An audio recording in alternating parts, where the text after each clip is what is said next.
contigo, eu não te deixo, eu já ouvi o teu clamor, estou entrando com a providência. Abre o seu mão, chegando. Na minha mão direita tem honras e glórias, e eu estou te dando. Olha, igreja, o Senhor se chega.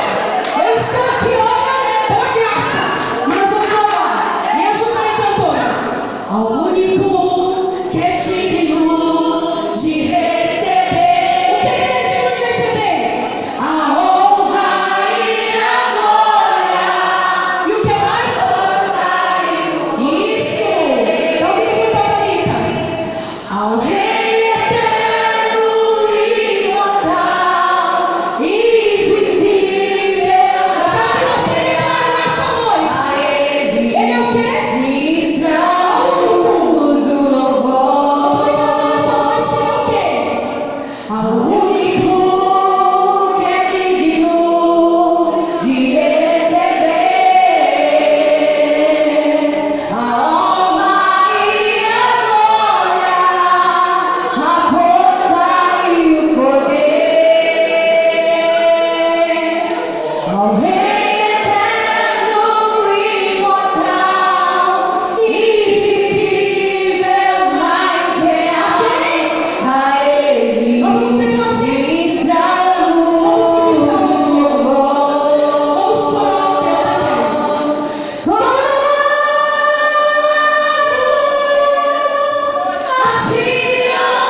Se você não deu glória, se você não deu nesse momento, levante o seu nome e adore ao Senhor nessa noite.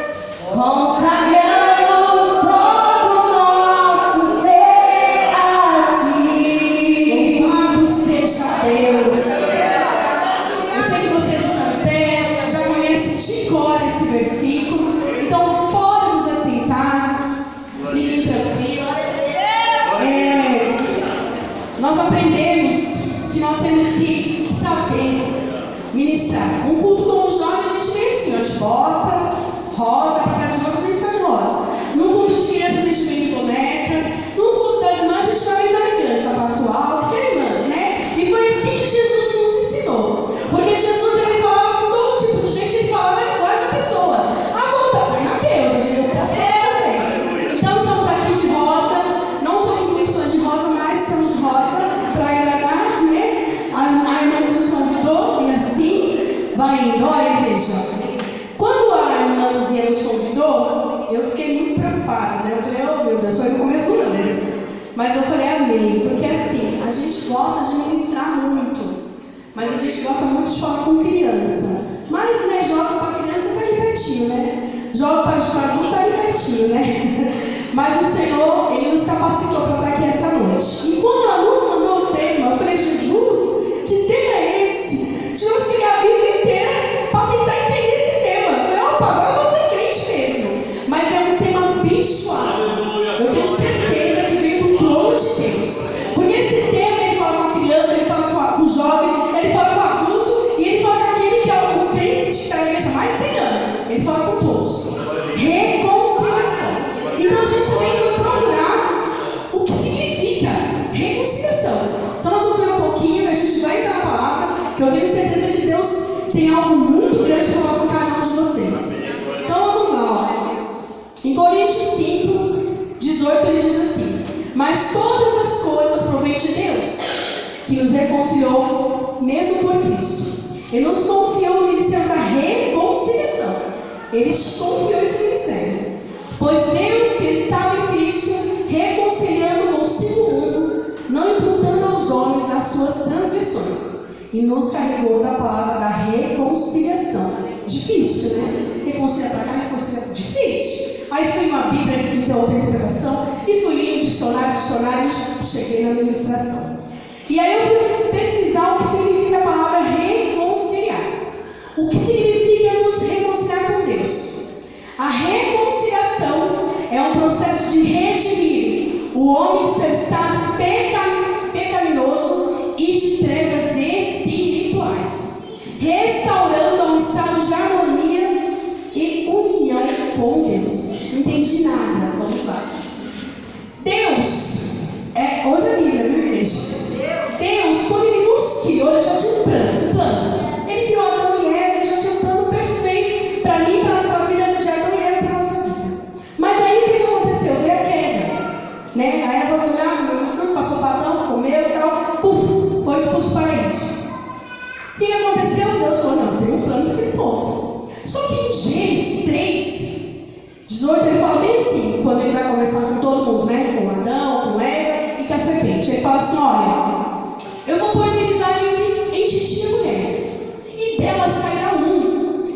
pisar na tua cabeça. Você vai manter o calcanhar, mas ela vai pisar na tua cabeça. Aí, Deus já está falando de Jesus Cristo. Que, ou seja, aí que ele fala aqui, ó, que nós nos reconciliamos através de Jesus Cristo.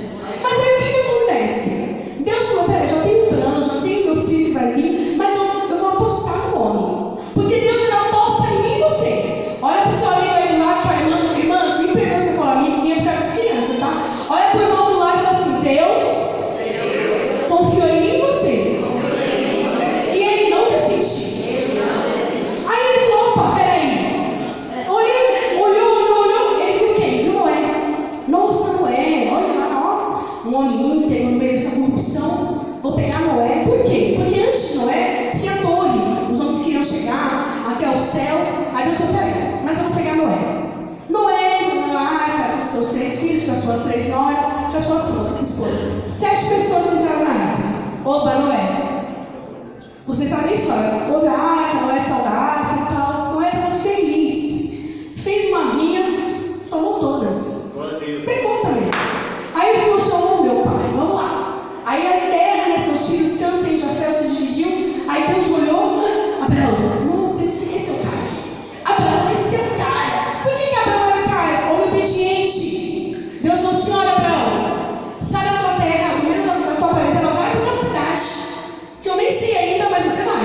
O que Abraão fez? O moço marinha vazou. Catou Sara e foi embora. E aí o Senhor, através de Abraão, fez as promessas, que dele seriam benditas todas as nações da terra. E aí foi. Aí de Abraão, vamos pular rapidinho, aí veio Isaac. A Isaac era o homem mais interessante, que Deus chama um homem, que não, a sua esposa não pode ter filho, e ele fala assim, ó, de ti farei uma grande multidão. Abraão olha para o céu, vê as estrelas, assim vai ser sua descendência. Mas o que acontece? Sara era estéril. Ou seja, Abraão tinha que orar para Sara. Percebe que a nossa vida é assim? Quando a gente precisa, a gente quer algo, Deus quer que a gente faça o quê? Ore, busque. E aí a Bíblia fala que Deus deu Isaac para Abraão. E aí morre Sara. Aí Deus prepara uma esposa para Isaac, Rebeca. Opa, estéril também. Está na Bíblia. Abraão, Isaac orou por Sara 40 anos. Por Rebeca. E Rebeca teve o quê? 2 filhos. Esaú e Jacó. Mas aí Esaú, a gente vai achar um pouquinho de lá, que é uma outra história. Deus quer para Jacó falar de você, que eu vou fazer as 12 tribos. Aí a gente vê José, menino lá, bonitinho, olha vocês aí, ó, lindinho, fofinho, todo arrumadinho, cheirosinho, não fazia nada, o pai estava tudo na mão dele, olha aí, ó, estava tudo na mão de José. José não levantava, eu quero água, pai trazia, os irmãos iam lá para o campo, José ficava aí de casa, e Deus tinha um plano na vida de José. Opa, peraí, vou pegar essa criança, esse menino, esse jovem, vou mandar ele aprender lá no Egito. Aí lá vai, coitado, vendido como escravo. Aprendeu? Aprendeu, com dor. Por isso, jovens, não aprenda com dor, não. Depois eu vou contar um pedacinho do meu testemunho, não aprenda com dor, não. E aí vem José, está lá no Egito, a gente sabe a história de José, irmã, eu estou pincelando para ir onde eu quero chegar. Só para vocês entenderem que o plano de reconciliação começou lá em Gênesis. Aí José está lá no Egito, todo mundo comendo, bebendo, maravilhoso. De repente morre José, morre o rei do Egito, acabou-se. O povo vira escravo. 400 anos escravo. Mas isso Deus já havia falado para Abraão lá atrás, está em Gênesis. E aí Deus levanta quem? Moisés, um menino que nasce numa circunstância terrível, onde o rei queria matar todas as crianças menores de 2 anos. Mas Moisés é salvo pela mãe dele, uma mulher virtuosa, uma mulher de atitude, Joquebede. Escondeu o menino. Quem consegue, irmãs, aí esconder uma criança de 3 meses sem chorar? Não tem como, mas é a presença de Deus. Moisés vai lá, liberta o povo, tira o povo de lá. Aí dá para chegar até a prometida, Moisés transgride, não entra. Aí o Senhor fala, Moisés, passa o bastão para Josué. Josué, meu pai me ensinou, quem sou eu? Quem? Você é Josué, meu filho. E aí quando a gente chega capítulo 1, ele fala para Josué assim, meu filho, vou preparar aí, esforça-te, tem bom ânimo, você vai alcançar. E Josué, naquele desespero e tal, consegue. E aí vai passando. Aí o Senhor levanta os juízes, temos Débora, aí chegamos em Samuel, unge Saul, aí vamos para aí Davi. Então todas essas pessoas que passamos, que eu falei, todas pecaram. Eu não quero falar o pecado de ninguém, mas elas pecaram. E aí chegamos em Davi. Quando você vê aquele salmo O Senhor é meu pastor e nada me faltará. Senhor, não me lances fora da tua presença, nem tire de mim teu espírito. Você fala, nossa, esse é um crente fervoroso. Mas foi um adúltero e um homicida. Não sei aqui. E aí Deus falou assim, ó, chega. Está na hora agora do meu filho parecer em cena. Aí a Bíblia fala que vem quem? Jesus. O Senhor olha, vê uma mulher, Maria, da menor tribo, pobrezinha, humilde, despojada com José, que era da tribo de Judá, porque a aliança do Senhor não muda, parente de Davi. O que eu quero dizer com isso, igreja? Que o que o Senhor projetou para a sua vida, no ventre da sua mãe, vai acontecer. Não importa onde você esteja, o que você esteja fazendo, vai acontecer. E aí o Senhor fala, não, agora é a hora de colocar meu plano lá em Gênesis, em ação. Aí vem o Salvador. Nasceu uma manjedoura, onde ninguém fala, não pode ser, porque ele veio um cavalo, ou ele veio uma nave espacial. Aí vem Jesus, nasceu uma manjedoura. E agora eu vou entrar na mensagem. Jesus, quando ele chega, ele com 12 anos, ele ministra no templo extraordinariamente, que o sacerdote da época fala, nossa, da onde veio tanto entendimento? E Jesus, ele aparece na Bíblia, no seu nascimento, com 12 anos, depois ele aparece com 30 anos de idade. E o ministério de Jesus foi muito rápido, 3 anos. Mas foi o suficiente para que hoje nós estivéssemos aqui adorando. Nós já vemos nomes de várias pessoas, Maomé, Buda e outros, mas eles não têm a existência que nosso Senhor Jesus Cristo tem. E nós estamos aqui por Ele e para Ele. Quando eu digo que Ele é o único, que deve ser diante de toda a adoração, porque Ele é o único. E Ele faz coisas tremendas na nossa vida. E agora, que eu dou uma pincelada rapidinha na Bíblia, foi um pouquinho rápida, nós vamos entrar na mensagem. Quando nós foi entrar nessa palavra, eu orei ao Senhor e eu estava no culto domingo desesperada. Falei, Senhor, o que nós vamos falar aí, Senhor? Eu te contei de um jeito, mas para jovem, o Senhor falou assim, você vai falar do filho pródigo. Amém, Senhor. Quando a gente lê Lucas 15, é somente nesse evangelho, Lucas 15, que vai falar dessas 3 parábolas. Que fala da dracma perdida, a ovelha perdida e o filho pródigo. E o que acontece nessas parábolas? Lucas 15 ele é conhecido como achados e perdidos. Nessa parábola, Jesus ele começa falando para as pessoas, e na verdade, Jesus está falando com os fariseus. Quem são os fariseus? É o povo que conhece a Bíblia. Na verdade, eu vou falar a Bíblia, mas não é a Bíblia, é os pergaminhos. Eles tinham todo o conhecimento. Ou seja, eles conheciam. Eles conheciam Gênesis, eles conheciam Êxodo, Levítico, Número, Deuteronômio e assim vai. Então era um povo que conhecia.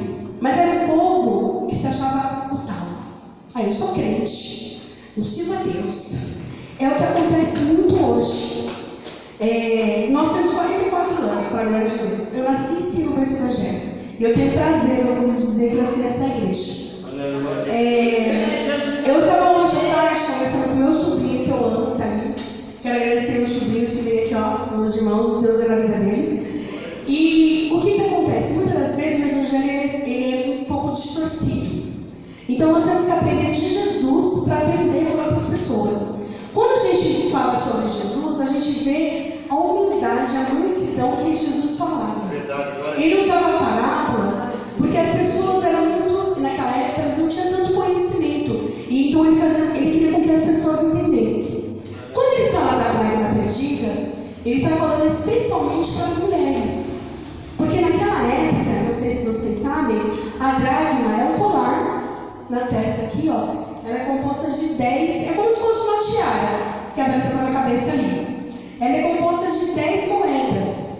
Então essa dracma, na verdade, ela vai como se fosse um dote para a moça, que ela fosse se casar, ela tinha que ter aquele dote. Então era algo muito valioso, aquela tiara. Então uma dracma, digamos que valeria, vamos dizer, 1 ano de salário, uma dracma, tá bom? Então essa jovem, eu acredito que seja jovem porque ela perde essa dracma. E quando ela perde essa dracma, ela fica completamente desesperada. E aí, a Bíblia fala que ela acende a candeia, ela varre, ela fica desesperada até achar. E o que eu quero falar para você é a questão da dracma. Existe uma diferença nessas três palavras, dos achados e perdidos. A dracma, vocês concordam que é uma moeda? Ela está lá embaixo da mesa do banco. Ela pode fazer alguma coisa? Pode fazer algum barulho? Ela pode gritar e falar, eu estou aqui, dona, me pega. Não pode. Então vamos trazer essa dracma para a nossa vida. Para a nossa vida de hoje.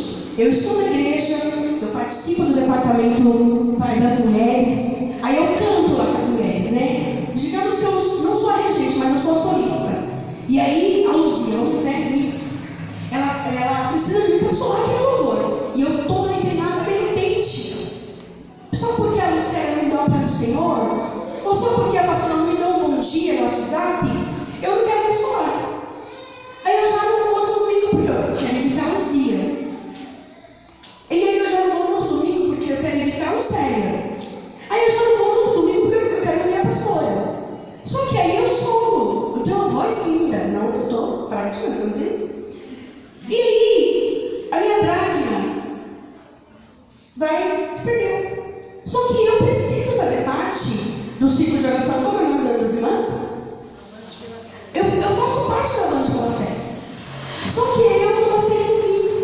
Então a minha dracma. É nessa hora que eu preciso tomar cuidado. Onde que está a minha dracma? Onde que está o meu louvor? Será que a Valente pela Fé vai conseguir cantar? Sim, irmãs. Mas eu vou perder o privilégio de poder participar. Então a dracma perdida depende de quem? Para achar. Depende de quem? De mim. Então nessa palavra, o que Jesus quer dizer? Que quando eu perco alguma coisa, é de mim que eu preciso atrás. Eu preciso ver o que está acontecendo. Sou eu. Somente eu não consegui entender o que está acontecendo. Por que eu deixei de participar do grupo? Porque eu deixei de vir no Parque São Rafael. É a dracma perdida. E de repente, eu começo a perder outras coisas. Aí eu não quero mais louvar hoje. Mas aí na minha casa, eu também não quero mais louvar. Mas aí na minha casa, eu também não quero mais orar. Mas aí na minha casa, eu não quero mais a glória a Deus. É a minha dracma perdida. Aí quando eu for ver, aí eu vou entrar na palavra da ovelha. Aí eu me perdi como ovelha. E aí o que acontece? Agora é a palavra da ovelha. Então da dracma vocês entenderam, né? Depende de mim. Eu perdi a minha moeda. E a minha moeda faz falta. E na verdade ela sozinha não vai adiantar nada. Ela tem que estar, eu tenho que ter as 10. Se vocês lerem sobre essa dracma, tem que ser as 10. 9 não vale a pena, tem que ser as 10. Então, eu perdi algo. As irmãs valentes pela fé vão me perder. Mas quem vai perder mais sou eu. Por que a palavra de Deus diz que Ele levanta outro para fazer? Mas eu perco o privilégio de poder fazer. Porque Ele sabe que é um privilégio. É um privilégio. Eu falo todos os dias para o meu esposo, eu me sinto privilegiada. Irmã, você quer ver eu me sentir assim quando eu levanto de manhã, que eu estou baqueada, que o Senhor manda uma mensagem para mim e fala que meu pai me ama? Não somos privilegiados. Mas aí a minha dracma se perdeu. E aí, pronto. Cadê a dracma? Cadê a nona pedra? A 10ª pedra? Perdeu. Agora a ovelha perdida. A ovelha perdida fala de um pastor que ele tem 100 ovelhas. Quantas ovelhas? 100. E ele dá conta, tem quantas? 99. Uma se perdeu. Essa que se perdeu sou eu, a dracma. Aí essa depende de quem? Da igreja. Sabe quando você vem para a igreja? Aí você não está vendo a Thalita? Aí você não está vendo a Geralda? Aí você não está vendo a minha amiga fofa, linda? Aí você não está vendo o Juninho? Eu tenho que ir atrás deles. Entendeu? Eu sou o pastor. Tem 99, mas era 100. Então, no círculo de oração, Avante pela Fé, tinha a irmã que eu solava. Mas por que ela não veio? Aí porque ela deu solo para outra? Mas, é tão pequeno isso. Igreja é pequeno. É pequeno. Mas Satanás, ele se entra nessas brechas. Ele sabe o seu limite. Ele sabe aonde ele pode mexer. Então, assim, você não tem que falar, nossa, mas só por causa disso. Não nos coloquei no lugar de Deus. Que nem Jesus se colocou no lugar do Pai. Então, aquela dracma que se perdeu, sabe, eu estou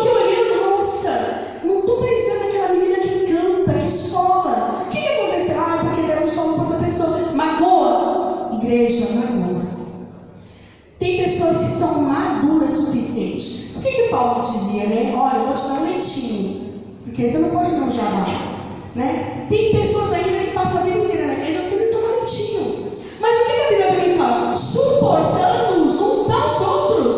E aí quando eu olho essa palavra, que eu sou embaixadora da reconciliação, é o meu dever. E atrás da dragma, da 90, da 100, da uma que você perdeu. Olhar na igreja e está contando uma pessoa. Ela não veio no domingo, beleza, vou esperar. Opa, não veio outro domingo, beleza, vou esperar. Não veio o terceiro, opa, não espere para que o pastor ou a pastora faça você. Aqui fala que você é embaixador da reconciliação. Não é só o seu pastor, nem sua pastora, não. Eu que faço parte do ciclo de oração, eu que faço parte dos jovens, dos adolescentes. Eu sou o corpo. Eu tenho que fazer. E a Bíblia fala que esse pastor faz. Ele deixa as bonitinhas lá, fica aqui, ó. Bota um cercadinho lá e vai atrás da 99. Opa, e vai atrás da uma que se perdeu. Aquela que se perdeu, tá chorando, tá machucada, tá triste, tá sozinha, toda ferida. Mas aquele pastor vai com amor atrás dela. E aí ele vem e coloca ela junto de novo. Essa é uma das questões que Jesus queria falar para os fariseus. Que tanto a dracma como as 100 ovelhas, as 99, é a mesma parábola. Mas diz respeito a nós. A dracma diz respeito ao meu pessoal. A ovelha diz respeito ao todo. Agora eu quero falar do filho pródigo. Essa do filho pródigo mexeu bastante comigo, porque eu também tive uma filha pródiga. Mas depois eu vou falar um pouquinho da filha pródiga que eu fui. O filho pródigo levanta um dia de manhã e fala: pai, já deu para mim, estou cansado, sou rico, vamos dividir tudo. O pai podia falar para ele assim: ó, meu filho, eu vou aumentar sua mesada. De 1.000 eu vou colocar uns 2.000. Ou ele podia falar assim: não, vou te dar uma viagem lá para Paris, vai para os Estados Unidos, vai para Orlando, vai para Disney. Ou vou te dar um carro do ano, uma Ferrari. O pai simplesmente acata aquilo que ele fala. Porque o pai, ele representa Deus. E uma coisa eu quero dizer, igreja, quando uma pessoa está decidida a sair, não é aquela mãe assim: ai, não quero pegar um lugar, não, já vem vindo. Vamos voltar para a dracma, vamos voltar para a ovelha, então já vem vindo aqui no meio. Então não adianta o pai falar: não, vou te dar isso, vou te dar aquilo, tal. Até porque o pai representa Deus. E nosso Deus não vai mentir a mão de ninguém. Se você quer sair, ele deixa você ir. Até porque as pessoas que não conhecem o Evangelho acham que nós somos presos, mas nós somos livres. Nós somos livres das drogas, nós somos livres do álcool, nós somos livres do cigarro, nós somos livres de tudo. Porque o Senhor nos deu essa liberdade. Paulo disse que o Senhor nos chamou para sermos livres. Nós somos livres. E é isso que eu digo puramente de quem é jovem, ou até mesmo de quem está na igreja há muito tempo. Mas eu tenho que ir lá, eu tenho que ter compromisso. Não. O seu compromisso não tem com Deus. É primeiramente Deus. Depois, claro, os seus líderes. Porque se eu não respeitar os meus líderes que estão aqui, imagina o Senhor que eu não estou vendo. E aí esse jovem amanhece e fala assim: ó, reparte aí, pai. Aí o que acontece? O pai não se hesita. Tá bom, meu filho. Mas ele é um homem justo, pai. Ele reparte para os dois. Ele dá para o filho e para o outro mais velho que está de boa. O que acontece? Se vocês verem, ele não pegou tudo no mesmo dia e falou: opa, vou embora. Alguns dias. Então, vamos trazer para cá. Eu sou filha pródiga, né? Aí eu cansei do Rafael. Vou embora daqui. Só que aí eu falo: pastor, dá minha carta aí que já deu. Aí o pastor falou: Beth, fica aqui com a gente, você canta, você prega. Não, pastor. Aí o pastor falou: vamos pedir para a secretária Luzia fazer a sua carta. E ela me dá a carta. Mas aí eu venho para o Rafael. Eu venho aqui um dia. Aí eu sempre canto, né, com os jovens, porque eu sou daqui ainda. Aí eu ainda ouvo os termos, profecias. Eu gosto disso. Meu filho pródigo, ele ficou na casa. Porque na casa do pai dele tem pão. Na casa do pai dele tem conforto. Na casa do pai dele tem servos. Então ele ficava naquela coisa: vou ou não vou? Mas aí eu vou te contar uma coisa. Sabe quem fez o filho pródigo embora? O filho mais velho. Porque ele falava todo dia: não vai embora não? Tá fazendo o que aqui? Não vai embora não? Você não pegou seu dinheiro? Tá fazendo o que aqui? Ah, eu não gostava, Beth. Você estava aqui na igreja? Ah, mas eu vi você aí no funk. Ah, mas eu vi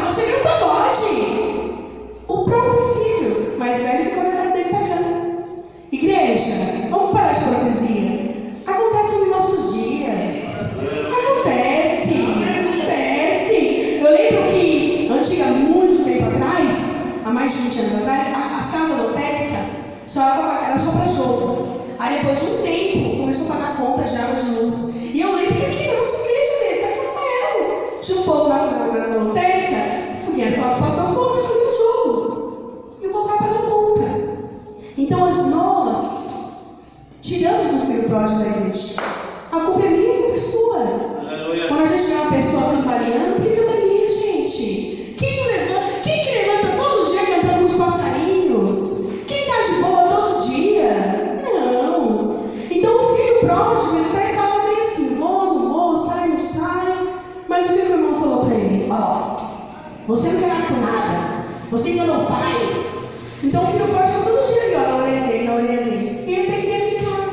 Por quê? Porque tinha conforto. É que nem aqui no Parque São Rafael, conhece todo mundo, eu quero ficar, eu quero cantar. Mas aí, eu olhei para uma pessoa lá fora, ele é crente, e eu acabei me apaixonando por ele. E aí eu quero me vestir para ele chamar a atenção dele. Aí quando eu venho para a igreja meio diferente, né, meia black, que a gente pôs eu tô aqui toda de volta, aí já vão criticar, entendeu? Aí é uma luta, dois feios passando mais, tá vendo, ó? Lá no Parque São Rafael não te cabe mais. Aleluia. Quem tira o filho pródigo da igreja é o filho mais velho. Porque ficou ali, ó, cheio do saco. Eu vou provar depois no finalzinho da mensagem.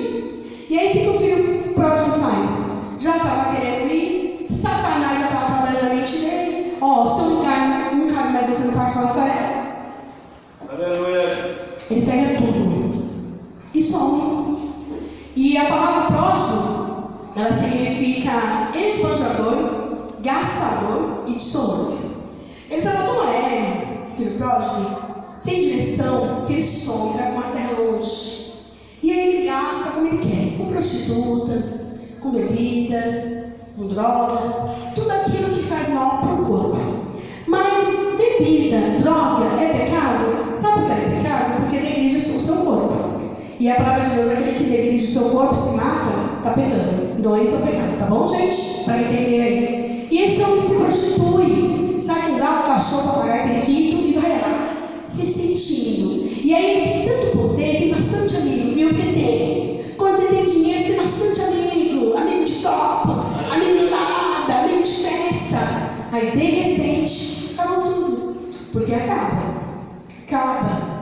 Você é criança, você cresce, fica jovem, depois você fica adulto, você vira mãe, depois vira avó. E aí não. Eu falei para vocês que com 8 anos de idade eu ministrei aqui. Eu estou com 44. Passou 37 anos. E aí esse filho, ele está lá bebendo. Opa, acabou todo o dinheiro dele. Aí quando acaba o dinheiro dele, ele precisa de algo para se alimentar. Primeira coisa que, né, quando a gente está necessitado, a gente quer comer. E ele vai ter um homem lá, um fazendeiro também. E ele fala para aquele fazendeiro se ele pode trabalhar com ele. O fazendeiro falou, tudo bem. Só que para um judeu trabalhar na fazenda de porcos era uma coisa assim, bem grave para eles. Até porque eles não tinha uma questão com os porcos. Então olha o nível que esse rapaz chegou. E ele desejou comer as bolotas do porco. E quando eu estava observando essa passagem, eu vi uma mensagem que fala sobre a graça, que eu achei interessante, olha só. O que eu amo sobre a graça de Deus é que ela não vem apenas para a igreja na oração, no louvor, na exaltação, mas a graça de Deus vai a lugares horríveis e traz de volta o que pertence a Deus. Nós estávamos aqui num ambiente maravilhoso, não estávamos? Quando a nossa irmã magnífica louvou essa irmã aqui, ó, estávamos com êxtase de adoração, não estava? Era graça absoluta aqui dentro. Eu senti tanto poder de Deus que eu queria sair pulando, agarrando todo mundo, treinando recado para todo mundo. Só que a graça de Deus não é limitada só aqui. A graça de Deus ela vai nos becos. A graça de Deus ela prostíbulo. A graça de Deus ela entra no meio do lamaçal. A graça de Deus alcançou esse rapaz aonde ele estava lá, olha, desejando comer as pelotas do porco. E a graça de Deus foi lá e alcançou ele. E quando a graça de Deus alcançou ele, ele falou, levantai-me aí. Ele caiu em si. Ele falou, meu pai, o que eu estou fazendo aqui? O meu pai tem tanta coisa. O meu pai me empregados, o meu pai tem escravos, e eu estou aqui, dependendo de comer nas voltas do porco. Não era lavagem, viu, gente? Era uma comida que era dada para o porco, tipo uma ração, vamos dizer isso, porque vamos deixar bem claro, não era lavagem do porco, não, ração do porco, mesmo assim, era o estado que ele estava. E eles estão em si, porque a graça de Deus alcançou. E essa graça é um favor imerecido que Deus nos dá. Você tem a graça de Deus. Eu lembro que da última vez que nós ministramos aqui foi sobre a bondade de Deus. E essa é a graça de Deus. A graça de Deus foi onde esse jovem estava, no mais profundo lamaçal. E esse jovem se levanta e já começa assim: olha, eu vou levantar e eu vou falar com meu pai. Olha, pai, eu pequei. Olha, pai, não precisa ser seu filho. Me faz um dos seus jogadores. Ele nem queria ser escravo. Porque eu fui meditar. O escravo era a casa. O empregado eu posso despedir. Então ele não queria nem ser escravo, porque ele ia pertencer à casa do pai dele. Ele queria ser um empregado, porque ele podia falar, assinar a carteira da linha. Ele não estava lá, naquela empolgação. Mas por quê? Porque a graça de Deus está pela ele. Talvez alguém aqui do Parque São Rafael sentiu falta do filho próximo. Opa, a garota estava vindo, começou a orar naquela oração. E o que eu quero falar para vocês hoje, se vocês não podem alcançar uma vida, vai para o joelho,